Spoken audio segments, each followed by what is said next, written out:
నేను Korean series తప్ప ఏం చూడను. మంచి టేస్టే. నువ్వు చూడవా? హ్యాండ్సమ్ ఉంటారబ్బా.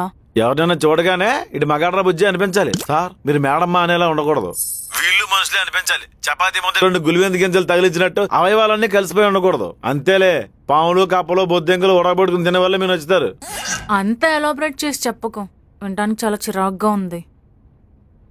ఈ టైంలో ఎవరితో మాట్లాడుతున్నావమ్మా? ఇప్పుడేం చెప్తావు? ఎవడో వేస్ట్ ఫీల్ అన్నయ్య లోన్ కావాలా అని అడుగుతున్నాడు. మనం 5 రూపాయలు వడ్డీకి ఇస్తామని చెప్పు. అలాగే. వినపడిందా సార్? ఈసారి కాల్ చేయాలంటే the great legendary business magnet మా అన్నయ్యకి కాల్ చేయండి. ఓహో, చెల్లి వర్క్ చేసుకుంటుంది అమ్ముకుంటే. నీకు ఏబీసీ జ్యూస్ ఆర్డర్ పెట్టనా? నీకు విషయం చెప్పనా? రాత్రి కల్లోకి వచ్చి నువ్వు మళ్ళీ అప్పడిగావు. సిగ్గులేందానా?